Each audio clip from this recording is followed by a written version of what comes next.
Abra sua Bíblia aí, em Eclesiastes capítulo 5.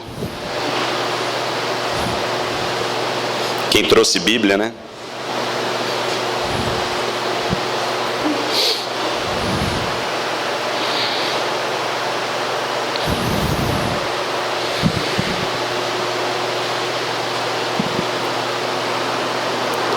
Eclesiastes capítulo 5, verso 1 e 2. Diz assim: guarda o teu pé quando fores à casa de Deus, porque chegar-se para ouvir é melhor do que oferecer sacrifícios de tolos, pois não sabem que fazem mal. Não te precipites com a tua boca, nem o teu coração se apresse a pronunciar palavra alguma na presença de Deus, porque Deus está no céu e tu estás sobre a terra, portanto sejam poucas as tuas palavras. Outro texto, 1 Tessalonicenses capítulo 5.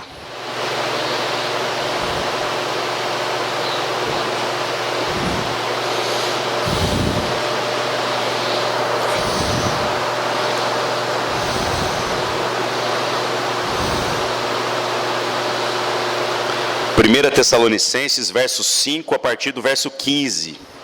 Capítulo 5, a partir do verso 15. Todo mundo achou aí?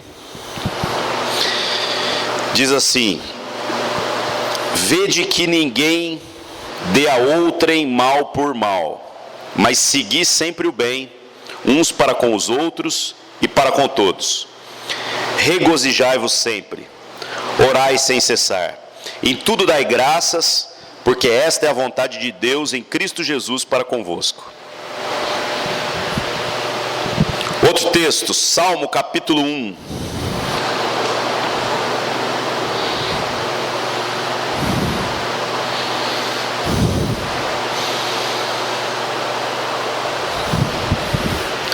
Do começo. Salmo 1. Bem-aventurado o homem que não anda segundo o conselho dos ímpios, nem se detém no caminho dos pecadores, nem se assenta na roda dos escarnecedores. Antes tem seu prazer na lei do Senhor, e na sua lei medita de dia e de noite. E por último, Marcos capítulo 2, verso 15.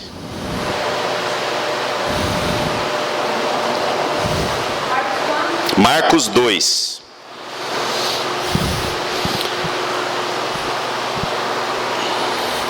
Verso 15 em diante.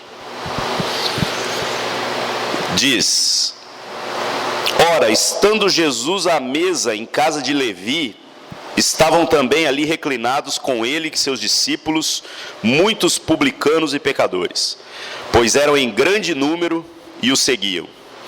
Vendo os escribas e fariseus que comia com os publicanos e pecadores, perguntavam aos discípulos: por que é que ele come com os publicanos e pecadores? Jesus, porém, ouvindo isso, disse-lhes: não necessitam de médicos sãos, mas sim os enfermos. Eu não vim chamar justos, mas pecadores.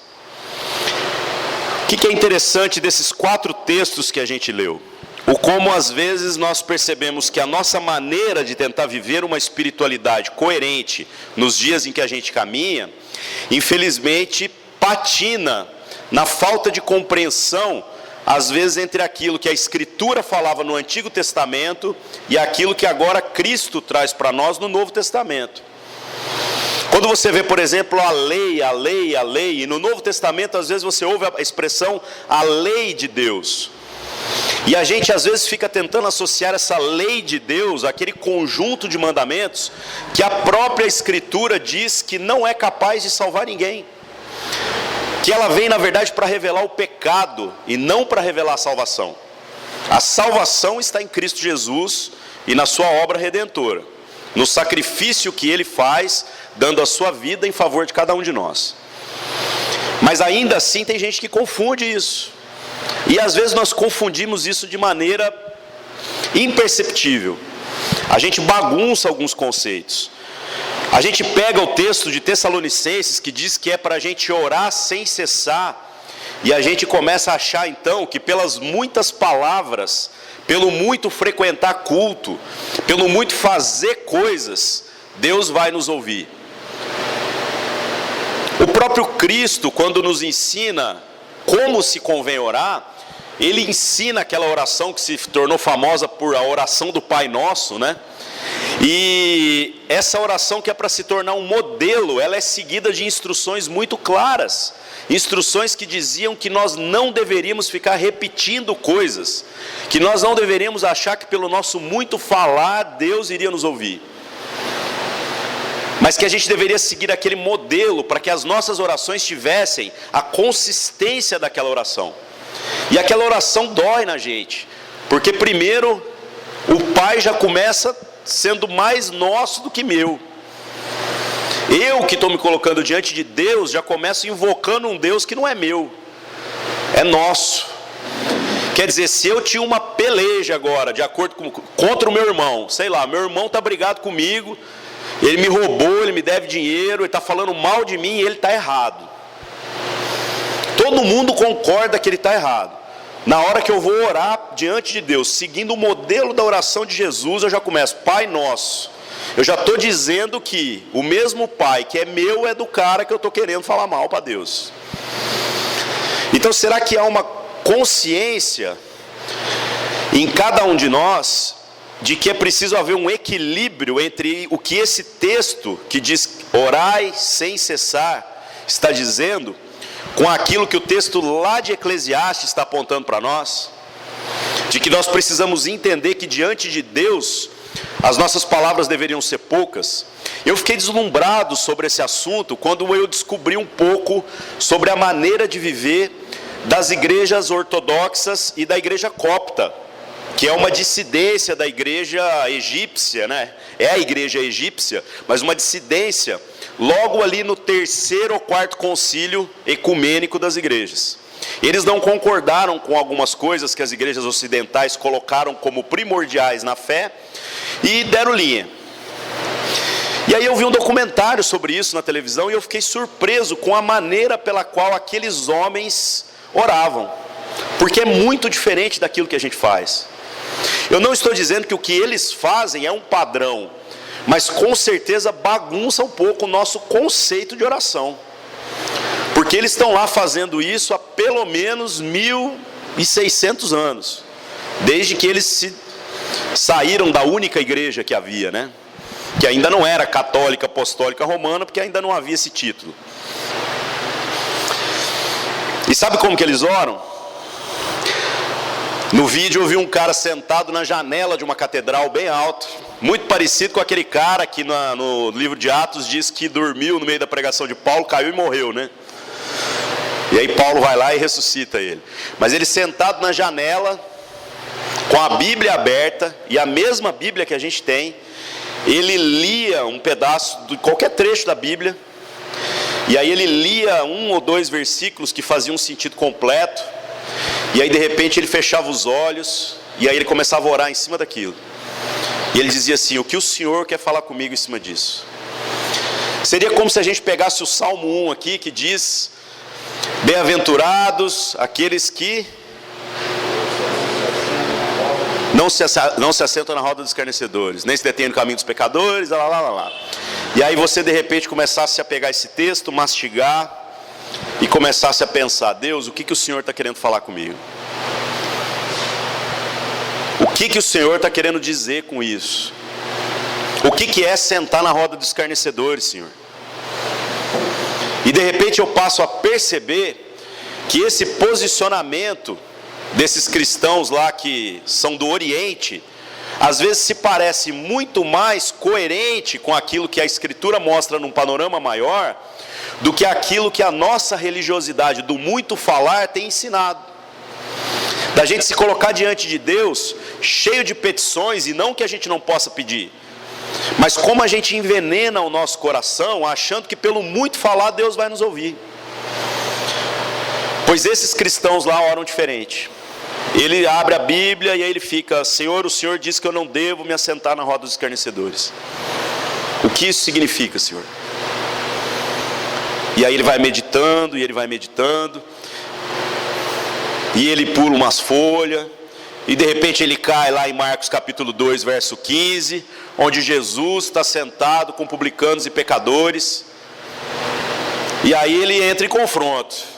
E aí a oração dele já não é mais aquela oração a respeito do que Deus pode fazer por mim, mas é de tentar ter esse entendimento, dizer assim: Deus, se o Senhor disse que eu não devo me assentar na roda dos escarnecedores, não devo me deter no caminho dos pecadores, mas o Senhor andou no meio dos pecadores e se assentou com eles e repartiu o pão com eles, o que é que aquele salmo quer dizer? E aí nessa meditação ele entendeu. Nessa meditação esse homem é capaz de perceber que o que Deus está chamando a gente para fazer é ter uma vida segundo o texto de Eclesiastes. Uma vida onde a gente não fica tentando ensinar a Deus como ser Deus através das nossas orações, mas a gente começa com as nossas poucas palavras tentar ouvir de Deus. Uma das coisas que me assustava quando eu me converti era ver gente, porque tinha uns caras que era super espiritual, sabe? Nenhum está na igreja mais, é incrível. E a gente que é a ralé espiritual, os caras que andam trupicando na fé, estamos aí. Agora esses super espirituais, você ia na casa do cara, batia lá 4 horas da tarde, né? E aí a mãe dele abria a porta e falava assim: não, ele não pode te atender agora porque ele está orando. Eu falei assim: não, mas vai demorar? Ah, vai. Porque ele entra todo dia às 4 da tarde no quarto e ele só sai às 8. Aí eu olhava para isso e falava assim: eu não sou crente. Esse cara ora 4 horas por dia. Quem que esse cara acha que é? John Wesley? Só falta ele fazer um cavalo ressuscitar para eu seguir ele agora, né? Igual dizem que John Wesley fez. Muito útil, né? É igual orar para o carro andar sem gasolina hoje em dia, né? Bom, eu me senti um lixo diante desse cara. E de repente eu percebia que às vezes muitos desses meus amigos, viu? Eu não estou falando de gente estranha. Eu estou falando de gente que eu frequentava a casa. Depois desse período de 4 horas de oração, em que o cara, nossa, ele pegava uma lista, ele tinha listas mesmo. Ele orava pelos perseguidos no mundo inteiro, ele orava por um monte de coisa. E eu virava para o cara e fazia uma pergunta muito simples. Falava assim: velho, você conversou com Deus durante 4 horas? Sim, conversei. E aí eu perguntava para ele: o que Deus falou? E aí ele percebia que Deus não falou nada. É só ele que falou para Deus. Ele encheu o saco de Deus pra caramba, mas parece que Deus não tinha palavra nenhuma para ele. A palavra nessa manhã é sobre como é o nosso posicionamento diante dessas aparentes contradições que a Escritura está mostrando para nós. Como orar sem cessar, se as nossas palavras devem ser poucas? Nós precisamos ter uma vida onde a gente está conectado em Deus em todo o tempo. É óbvio que você deve tirar o seu tempo, como Jesus falou, de solitude, né? Não de solidão. Solitude, de você, sei lá, tirar um tempo, que seja dirigindo, ou seja no seu quarto, onde está você em Deus, e você pode falar em voz alta a respeito da sua vida e das suas crises. Mas em todo o resto do tempo, a sua vida não te pertence, se você verdadeiramente é discípulo de Jesus. Você precisa então agora estar conectado em Deus e estar tentando ouvir Deus. Então, por exemplo, o rapaz que entrou aqui agora para tomar café com a gente não deve ficar curioso a respeito de quem ele é, mas a gente deveria ficar curioso a respeito de por que o Senhor trouxe esse cara aqui. É ouvir Deus, e aí sim a gente se mover na direção dessas pessoas. Porque quando a gente só quer saber quem ele é, primeiro que quem ele é uma pergunta tola. A pergunta que a gente quer fazer na verdade é o que ele faz para estar empurrando uma bicicleta essa hora da manhã. É isso que nós estamos querendo saber. Mas quando a gente tiver o interesse de Deus na vida dele, muda tudo. Porque aí a gente sim vai se mover na direção dele, no sentido de fazer o que for necessário para que ele se aproxime da gente um pouquinho mais. Que seja mais 10 centavos. Para quem sabe domingo que vem está tomando café com a gente aqui, igual nós fizemos hoje. Então nós precisamos orar sem cessar, nos conectando a Deus. E estar conectado em Deus não é ficar falando para Deus o tempo todo. É ter o seu tempo de falar da sua vida, mas é aprender a ouvir de Deus.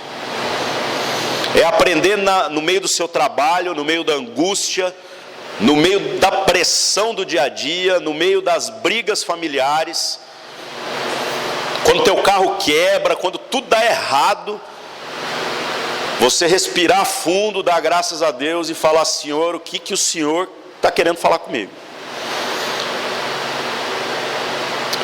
Porque Deus é o bom Pai, Ele não deixa a gente no vácuo. A gente não vê o nosso filho triste, desamparado, desesperado, às vezes passando necessidade e se cala. A gente no mínimo vai lá e está querendo dar uma palavra de consolo, abraçar ele, fazer algo do tipo. E Deus está se movendo na nossa direção o tempo todo. Deus não é inerte, Deus é um Deus em movimento. Agora, será que nós estamos cultivando na nossa vida essa sensibilidade de orar sem cessar, na perspectiva de ouvir o que Deus está querendo falar? Ou nós tapamos os nossos ouvidos com as nossas petições?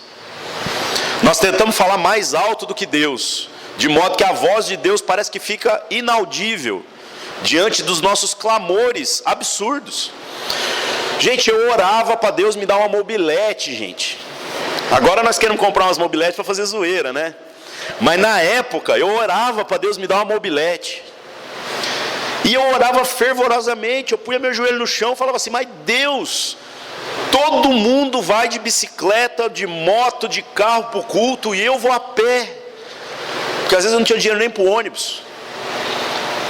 Me dá uma mobilete. E ainda bem que Deus nunca ouviu essa oração. Eu já pulei para a CG 125, que é essa que eu te emprestei agora, velho. Eu tenho ela até hoje. De 97 para cá faz quantos anos? 20. Faz 20 anos que eu tenho a mesma moto. Já tenho outra também, né? Mas eu ainda tenho aquela. É de estimação agora. Caindo nos pedaços. Tá nada, né? Então será que a gente é capaz de ouvir Deus e não de cobrir a voz de Deus com as nossas petições? E o Salmo aqui sendo comparado com Marcos capítulo 2. Será que nós entendemos que quando Deus diz que a gente não deve se assentar na roda dos escarnecedores e se deter no caminho dos pecadores, Ele não está falando sobre a gente se afastar do mundo, mas da gente aprender a andar no mundo sem se contaminar com ele? Porque se tem um lugar onde as coisas que Deus tem feito de bom na nossa vida se tornam necessárias, é na vida dos outros. As pessoas precisam olhar para a nossa vida com todas as lutas, com todas as dificuldades, e enxergar a mão de Deus. A mão de Deus que não está recolhida, mas que faz coisas surpreendentes. A gente está sempre pagando parcela, a gente está vendendo um almoço para comprar janta. Eu fui para São Paulo, como eu contei aqui semana passada, com a gasolina de ir, sem a gasolina de voltar, e sem a menor preocupação de como eu ia voltar. E Deus provê, a gente até se acostuma a Deus prover. Olha que coisa incrível. Agora, de que adianta isso, para isso ser um troféu na minha vida? Para eu dizer para vocês que eu sou um cara abençoado, que eu saio sem destino e que Deus vai prover a comida, o lugar de dormir, a gasolina. Os hippies também fazem isso. E eu não vendo nada, eu não sou hippie. Não sei fazer uma pulseirinha, velho. Então eu sou especial? Não, eu não sou especial. Mas Deus tem nos abençoado de uma maneira surpreendente para que outros possam ver isso na nossa vida e possam aprender a temer esse Deus, no bom sentido da expressão. Dizer assim, que Deus é esse que cuida da casa dessas pessoas, que traz alegria para o nosso coração apesar das nossas lutas. E que lutas, né, irmãos? Nos nossos pequenos grupos, quando a gente vai lá e rasga a nossa vida e chora as nossas angústias e conta os remédios que está tomando, que o psiquiatra passou esse mês. Esses são os nossos pequenos grupos. E a gente anima uns aos outros a continuar com o tratamento, a se exercitar, que é a maior luta de todas dentro dessa igreja, a comer melhor, a gente às vezes não devolver o mal com o mal. Mas quando alguém trata a gente mal, a gente ir lá e fazer força para viver com essa pessoa. Agora tudo isso é para nós somente? É para a gente ter esse ambiente perfeito, onde, ai, como essa igreja é uma bênção. Não é uma bênção, irmãos. Viver em comunidade é difícil. A gente o tempo todo vive em conflito, a gente tem problemas, a gente tem dores, a gente tem contas para pagar, a gente depende de Deus falar no teu coração, para que você entenda que a mesma generosidade com que Ele te abençoou, você precisa abençoar os outros através daquilo que nós fazemos junto. E aí a gente fica no fio da navalha, porque a gente não quer extorquir ninguém, mas ao mesmo tempo as contas têm que ser pagas. Essa relação é uma relação difícil. Agora, por que Deus coloca a gente para viver tudo isso?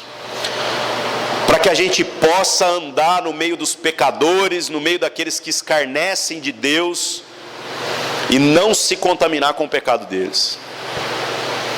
É como diz aquele rap, né? A graça da garça, que é andar no meio da lama sem sujar suas vestes. Que a garça tem umas pernonas compridas, né? E ela é branquinha, branquinha. Nós estamos sendo chamados para isso, para que a gente ande no meio daqueles que mais precisam, daqueles que não sabem amar, que não sabem revidar com a palavra branda, quando são odiados, quando são perseguidos, quando são maltratados. Mas a gente vai lá e vai fazer aquilo que Deus quer fazer na vida dessas pessoas. Nós somos as respostas das orações das pessoas. Ah, por que tem gente na rua passando fome? Porque nós não estamos indo lá distribuir o marmitex. Agora nós vamos. Vamos acabar com a fome de todo mundo? Não. Que a fome não acaba. Mas nós vamos começar a se mover. Nós somos essa resposta. E a gente precisa começar a ler a Escritura agora, dentro desta ótica. Deus, eu quero ouvir do Senhor. Eu quero ouvir do Senhor mais do que eu tenho para falar para o Senhor. Porque se tem alguém que tem que ensinar alguém aqui, é o Senhor que tem que me ensinar. É o Senhor que tem que falar comigo. Porque eu tenho muita coisa para pedir para Deus. Ixi. Eu tenho muito carnê para orar para Deus para eu não atrasar. Só que Deus não está preocupado com isso. Se eu ouvir de Deus, eu primeiro vou fazer as dívidas que realmente valem a pena. Aquelas onde Deus está no processo. E existe isso, viu? Às vezes você vai lá e compra um negócio que vai te dar maior alegria na vida, e isso se torna o maior fardo para ser carregado. Mas quando um irmão está passando necessidade, e necessidade mesmo, e às vezes você tem que passar no cartão de crédito sem ter o dinheiro de pagar, você depois sua para pagar as parcelas sorrindo. Porque você acredita que isso aí é o reino de Deus. Deus falou com você. Então que nessa manhã, irmãos, a gente possa começar a colocar nossa vida diante de Deus, dentro dessa perspectiva das poucas palavras, de enxergar quem nós somos, e de termos uma vida de oração, onde a gente aprende a ouvir de Deus mais do que falar. Não é para você não falar, não é para você não chorar as suas dores, mas é para que você entenda que o foco do relacionamento que temos com Deus é aprender de Deus e não ensinar a Deus. Deus converte o meu pai, isso é muito bonito. Mas às vezes o que precisa para que o seu pai seja transformado é ver um filho transformado. Então é sobre o que você ouve de Deus e sobre o que você vive de Deus. Isso fala mais do que as suas palavras. Você está lá enchendo o saco de Deus, e Deus está dizendo para você assim: eu já te dei todas as condições. Na cruz o meu filho já garantiu todas as condições para que tudo na nossa vida dê certo. Então, irmãos, vamos tomar posse disso literalmente. Vamos viver essa vida de coerência. Vamos orar sem cessar, para ouvir de Deus. E vamos medir as nossas palavras diante do Senhor, entendendo que Ele é Deus. E que Ele não é o mágico da lâmpada que está aqui para atender os nossos desejos. Mas Ele é bom. Ele dá coisas muito melhores que mobilete para a gente. Muito melhores mesmo. Se Deus tivesse me dado aquela mobilete que eu queria, eu acho que eu estava de mobilete até hoje. E solteiro ainda. Você acha que a Marina ia sair comigo de mobilete? Mas nunca. Vamos orar então. Senhor nosso Deus, nos colocamos na Tua presença e em poucas palavras pedimos temor do Senhor, Pai. Temor acerca da Tua palavra e daquilo que o Senhor quer nos ensinar. Nos dá sensibilidade para na jornada da nossa vida aprendermos a ouvir o Senhor. Que as nossas orações não sejam apenas uma lista de petições, uma lista de desejos, uma lista de angústias, mas que seja um relacionamento profundo com o Senhor, com a Tua palavra, com a comunhão com os irmãos, com esse desafio de vivermos juntos, Pai. Que o Senhor fale com a gente, fale através do Teu Santo Espírito, fale através dos irmãos na comunhão e principalmente, Senhor, fale através da Tua palavra. Que a gente possa ler Bíblia e ter dúvidas e colocar essas dúvidas diante do Senhor e diante dos nossos amigos, para que o Senhor possa trazer as respostas, para que o Senhor traga coerência para a nossa vida, para que este mundo que carece de coerência possa conhecer gente que, apesar de todas as dificuldades, têm sido tremendamente abençoadas com o Seu amor e com o Seu poder, Pai. Obrigado por o Senhor usar a vida de cada um de nós, gente que não é, gente que não merece. Obrigado por o Senhor fazer da nossa vida verdadeiros milagres e vidas extraordinárias. Vidas onde, quando a gente coloca a lupa, nós vemos pequenos milagres todos os dias. Obrigado porque o Senhor é bom, Pai. Nos ensina a sermos bons como o Senhor é. Nos dá temor nas nossas orações. Que o Teu Espírito interceda junto com as nossas orações, para que as nossas tolas palavras não ofusquem aquilo que o Senhor quer falar com a gente, Pai. Em nome de Jesus, Senhor. Amém. Amém.